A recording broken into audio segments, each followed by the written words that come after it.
Oi, graça e paz. Como é que vocês estão? Estão bem? Eu vou aí ministrar a vocês mais um pouquinho aí sobre essa, essa maravilha que é a graça de Deus. E hoje eu quero falar sobre a graça de Deus para a sua vida, para você que está ouvindo esse áudio hoje aqui, esse vídeo. Vou tentar de uma maneira mais simples possível trazer a sua compreensão, a sua mente e ao seu coração palavras que possam penetrar e transformar a sua vida verdadeiramente, sem falsidade, sem teatro, ser uma coisa no lugar, sem teatro, sem máscaras. Eu gostaria de retirar todas as máscaras que envolvem. E tem um texto que eu estava lendo aqui, que está lá em Mateus, no capítulo de número 1. Mateus capítulo 26, é um versículo que eu vou estar lendo para vocês aqui. Mateus capítulo 27, versículo 26 diz assim: Então Pilatos, ele soltou Barrabás, como eles haviam pedido. Depois mandou chicotear Jesus e o entregou para ser crucificado. Então aqui, como todo mundo já sabe, né, foi o momento em que Jesus estava sendo julgado. E nesse julgamento que ele estava ali passando por Pilatos disse assim: vamos chicotear ele. Nós vamos chicotear ele. Eu queria fazer uma pequena exegese desse versículo. Exegese é uma palavra onde se usa muito em teologia, mas na verdade eu queria fazer uma pequena exegese desse versículo. Exegese significa dissertar. Você vai lá, vai pegar um texto bíblico e vai abrir ele, vai cavar ele, você vai virar de um lado, vai virar do outro. E o objetivo da exegese na teologia é você descobrir qual é o contexto, a realidade daquela palavra, que contexto que ela foi dita, qual foi a realidade das pessoas que estavam passando, trazer luz sobre aquilo que muitas vezes está escuro, trazer luz para o texto original. Então nós vamos fazer uma pequena exegesezinha aqui, trazer luz para esse texto tão simples que eu acabei de ler para vocês, e que por muitas vezes a gente não conhecer um texto tão simples, a gente tem uma vida tão complicada.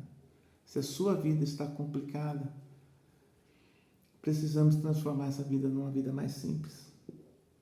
Mateus 27, 25 diz assim que quando ele solta, né, ele vai e manda chicotear Jesus. Você já pensou, né? É poucas vezes que a gente vê isso. Já vi algumas vezes. Quando ele vai chicotear Jesus, a palavra hebraica, né, não do grego, que já é Novo Testamento, ele vem dizendo assim que a palavra grega ali que foi escrita ali, eu estava marcando aqui, se chama piragelo. Então quando Pilatos diz assim, piragelo, vamos piragelo a Jesus, ele estava dizendo assim, vamos puni-lo, nós vamos flagelá-lo. Sabe? Você já viu alguém que foi flagelado? Alguém que foi punido, açoitado? Então a palavra, dentro do seu contexto, ela diz que Jesus ali foi flagelado. Ele foi punido com brutalidade antes da sua crucificação. E eu acho importante falar isso, porque é muito difícil uma pessoa que está há muitos anos dentro da igreja, dentro do conceito de religião, ter uma compreensão sobre isso. É muito fácil uma pessoa que é nova convertida falar isso, ela vai entender perfeitamente, mas as pessoas que têm muito tempo dentro de igreja, de religião, têm muita dificuldade de entender. É muito difícil. Eu falo isso por mim. Demorei muito para aprender. Então, ele vem aqui e diz que ele foi flagelado. Então, no Velho Testamento, quando nós tentávamos, no tempo da lei, ter o perdão dos nossos pecados, tentar transferir as nossas culpas. O Senhor, Deus, Ele ensinou que o povo deveria pegar um cordeiro sem mancha e ele deveria ser sacrificado em substituição ao pecado que aquela pessoa cometeu. E ali ele levava aquele cordeiro até o sacerdote e existia todo um ritual dentro para que aquele cordeiro fosse assim aceito. Então, o sacerdote vinha com uma lâmina muito afiada, bem afiada, e fazia com que aquele animal sobre o altar ele fosse degolado, ele recebesse um cortezão, onde ele não teria sofrimento nenhum. Ele rapidamente iria morrer. Então, o cordeiro que se apresentava era um cordeiro que ele morria, porém ele não sofria. Deus não queria ver aquele animal sofrendo. Depois que esse animal ele sofria, ele seria depois imolado. Você sabe o que é imolado? Depois de morto, ele seria todo aberto, sua pele seria toda retirada, suas vísceras seriam tiradas e ele seria separado, ele seria imolado. Então Jesus ele cumpre esse ritual e agora ele vai passar por um estágio onde ele não vai passar por esse ritual sem sentir dor, sem sentir o peso. Ele vai, diferente do Velho Testamento, ele vai sentir o peso, as machucaduras. Então eles vão lá nos soldados romanos e eles vão chicoteá-lo. E o chicoteamento dos romanos era muito diferente do chicoteamento dos judeus. No judeu era assim uma cintada, sabe? Você vai tomar 39 cintadas. Porque dizia assim que quando alguém olhar, não 40, porque quando alguém olhasse, poderia haver vida ali. Então ele ia tomar 30 cintada boa. Os romanos não, os romanos colocavam osso nas pontas dos seus chicotes. E esses ossos, quando eles eram levantados, e eles entravam na pele e arrancavam pele. Então Jesus, ele recebeu provavelmente 40 chibatadas. 39, 40 chibatadas. Porque foi um açoite romano. Então quando ele vem e recebe tudo isso, a sua pele, o chicote batia no rosto, batia no peito, batia na cabeça, todo o corpo dele foi todo ensanguentado. As suas vísceras ficaram à mostra, ele foi flagelado, por isso que o grego diz flagelado. Ele não foi levado para ser chicoteado, como nós entendemos assim, ele foi flagelado, porque pelas suas pisaduras nós fomos sarados. O castigo que nos dá a paz hoje estava sobre ele, e pelas suas pisaduras eu e você somos sarados. Então Jesus saiu de uma forma daquele flagelo com seus ossos expostos. Ele foi imolado vivo, a ponto de que quando as pessoas eram crucificadas, elas carregavam a cruz. Jesus não tinha forças sequer para poder andar e caminhar carregando a cruz. É interessante isso daí, né? Não chama a sua atenção isso? Isso deveria chamar a sua atenção, isso chama a minha atenção demais. Eu olho esse texto aqui, e quando eu faço essa minuciosa exegese do texto, estou falando assim bonito, mas você entendeu, né, o que eu estou falando? Você está entendendo tudo que eu estou dizendo? A gente consegue extrair do texto verdades que estão aí, que a religião não permite que a gente veja. Então Jesus foi imolado, ele foi em vida, totalmente dissertado, e ali ele passou por uma grande punição, uma grande punição. Agora eu preciso fazer uma pergunta para você. Eu vou fazer. Você responda, tá bom? Não fica pensando, responda o que eu vou perguntar para você. Você acha que Ele quer que você seja e você sofra como Ele sofreu? Você quer? Você acha que Deus está lá em cima, no seu trono de glória? Ele ofereceu o seu filho, sentiu tanto prazer naquilo. Foi muito bonito ver Jesus sofrendo daquele jeito. Ele falou, eu quero que todo mundo, todos os cristãos sofram assim. Eu quero ver todo cristão flagelado. Será que Deus quer ver você flagelado? Será que Deus quer ver você envolto a campanhas? Será que Deus quer ver você fazendo sacrifício? Será que o de Jesus foi tão agradável para ele? Ele gostou tanto de ver Jesus daquele jeito, o filho dele, que ele quer ver você também? Será? Será que é isso? É assim que você pensa?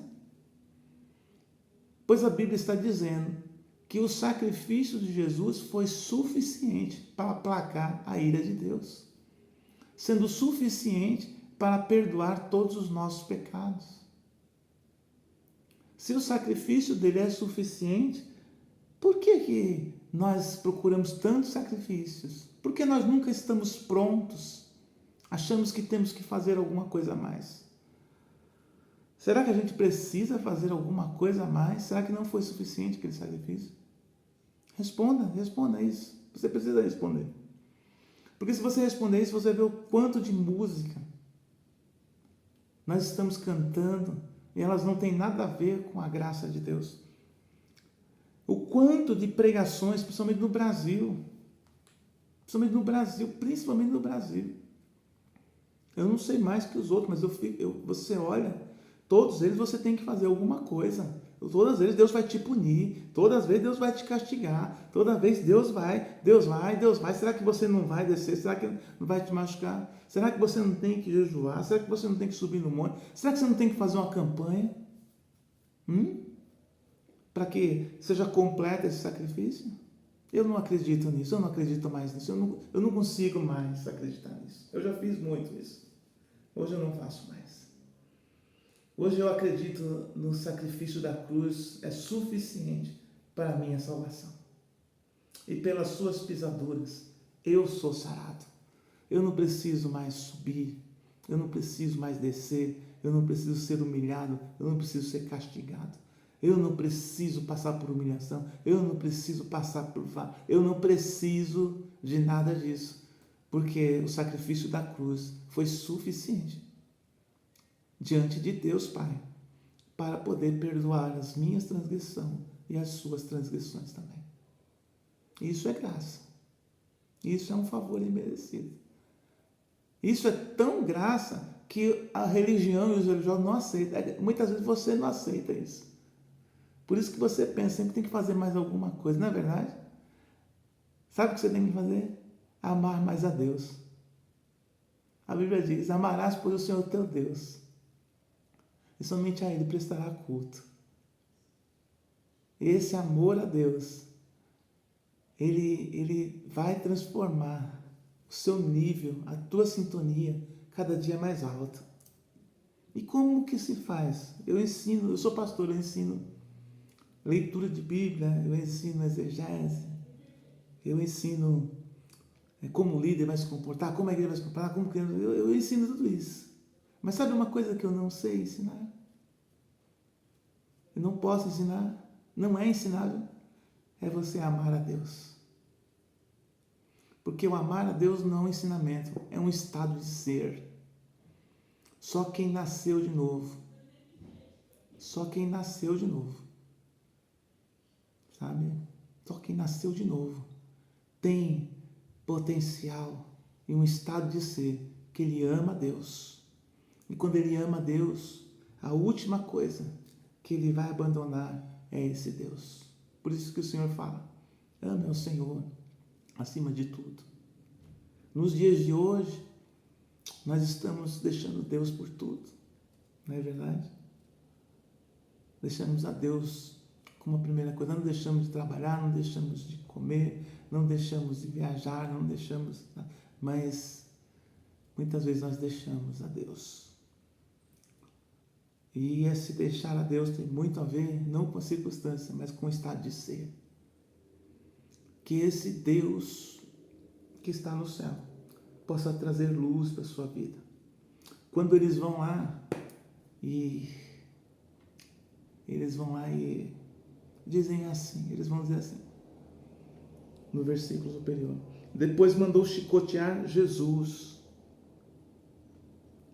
Mandou chicotear Jesus. O texto original, ele diz assim: mandou chicotear Jesus. Perdão. Jesus. Você sabe o que significa Jesus? Jesus. E sabe o que significa Jesus? O Salvador. Meu Deus, que coisa interessante. Como que a gente vai fazer sacrifício para o Salvador? Você vê que loucura que é a religião. A gente fazendo sacrifício para o Salvador. E o Salvador, Ele é o Salvador, meu irmão. É Ele que te salva, é Ele que te cura, é Ele que salva a tua família, é Ele que cura a sua família. Oh, glória! Como que o Salvador vai pedir para mim um sacrifício? Quando Ele diz, eu fiz um sacrifício suficiente. Jesus, aqui nesse texto, é o Cordeiro que foi imolado. E esse Jesus, Ele é, nesse texto, o Salvador. O Salvador não exige de nós nenhum sacrifício, porque o Salvador se fez sacrifício para que nós tivéssemos vida e vida em abundância. Respira fundo, meu irmão. Deus é contigo. Ele é o teu Salvador. É Ele que te ajuda, é Ele que te cura, é Ele que restaura, é Ele que te garante o amanhã. E Ele é a alegria dos homens nos dias de hoje. Deus te abençoe. Aleluia.